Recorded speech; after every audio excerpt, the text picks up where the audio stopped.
que se llama Los límites de la cultura, Alejandro Grimson. Muchas de estas discusiones que yo les voy a plantear ahorita son discusiones que hemos dado con Alejandro y donde tenemos diferencias y cercanías importantes. Y otro colega, Víctor Bish, que es un colega peruano, acaba de publicar un libro que se llama Desculturalizar la cultura. Entonces, miren, solo desde estos títulos cómo la cultura no solamente ha sido un instrumento de pensamiento o un terreno para disputar cosas que ha sido cada vez más importante, sino que hay un grupo de gente que está cuestionando esa noción de cultura de múltiples maneras. Entonces también está hablando de cultura, o sea, cuando uno cuestiona algo, de alguna manera uno está hablando de ese algo, uno está entrampado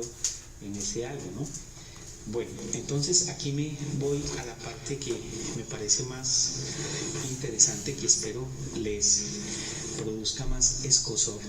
de la charla, y es que uno puede decir que hay 6 grandes críticas que se le ha cuestionado o que se le han hecho a la cultura, a la noción de cultura como fue desarrollada en la primera mitad del siglo XX. Y hoy, la noción de cultura como modo de vida de un grupo humano ha sido cuestionada porque al hacer énfasis en lo compartido tiene un efecto homogenizante que difícilmente permite aprender las diferencias y matices al interior de la cultura. Aunque con el concepto de cultura se ha logrado resaltar la diferencia entre las culturas, paradójicamente ha tenido un efecto de borrar las diferencias al interior de cada cultura. Entonces, hay una serie de autores que muestran cómo la noción de cultura permite entender las diferencias entre culturas, por ejemplo, la cultura, no sé, de los Embera en el Pacífico colombiano versus la cultura de los Kogi en la Sierra Nevada de Santa Marta, ya también en Colombia, pero no ayuda a ver las diferencias al interior de cada una de esas culturas, permite entender la diferencia entre, pero no tanto al interior, porque cuando se habla de la cultura Embera tiende a darse un efecto de homogenización, son los Embera pertenecientes a esta cultura de esta y esta manera. Entonces es un dispositivo para ver la diferencia entre, pero para borrar las diferencias al interior de la cultura. Esa ha sido una de las discusiones con respecto al concepto. La segunda crítica, que está asociada a esta primera crítica, se ha argumentado cómo el concepto de cultura no ha significado simplemente desconocer las diferencias al interior de la cultura, sino que ha permitido que no se puedan pensar las relaciones de poder, de jerarquización y de conflicto. O sea, no son solamente las heterogeneidades al interior de la cultura, sino las relaciones de poder, jerarquía y conflicto que hay al interior de una misma cultura. Parecieran predominar descripciones y análisis que hablan de lo compartido como tradición, pero es más difícil encontrar en el concepto convencional de cultura un examen que permita ver o entender cómo se tejen las relaciones de diferenciación internas engranadas a relaciones de sometimiento y dominación de unos sectores por otros. Esa es la segunda crítica. Entonces esa no solamente no permite ver heterogeneidades tan fácilmente, sino que esas heterogeneidades que oculten relaciones de poder no son fácilmente estudiables o examinables con ese concepto de cultura. 3. La idea convencional de cultura también ha sido cuestionada por su efecto otrerizante y exotizante. Como el énfasis ha estado en mostrar la diferencia entre las culturas, esto ha producido que las descripciones que las descripciones de estas culturas hayan enfatizado en lo exótico y en la particularidad. El resultado de exotizar y otrerizar a otros grupos humanos también tiene mucho de común y corriente, o sea, el hecho de que se enfatice la diferencia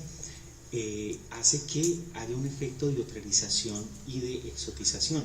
Por ejemplo, cuando unos antropólogos o unos sociólogos o unos practicantes de estudios culturales van y describen un grupo humano y resaltan la diferencia y no la comunalidad con respecto a la propia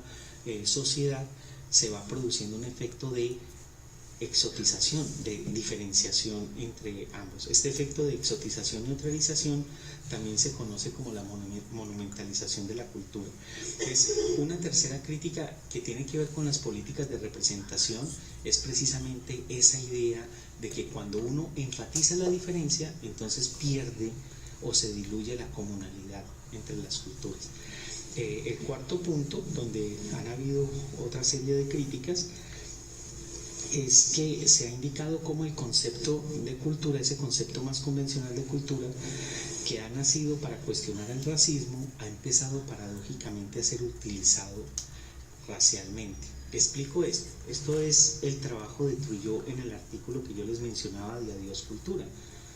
Ustedes saben que Franz Boas, por ejemplo, que es el fundador de la antropología estadounidense, usó el concepto de cultura para demostrar que no había una correspondencia entre raza y cultura, y por lo tanto lo que hizo Boas fue cuestionar el pensamiento racial de su época, porque al mostrar que no había una correspondencia entre la dimensión racial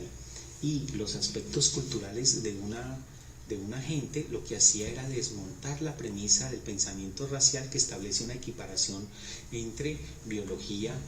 y comportamiento moral o capacidades intelectuales. Boas desmontó eso, por lo tanto el concepto de cultura,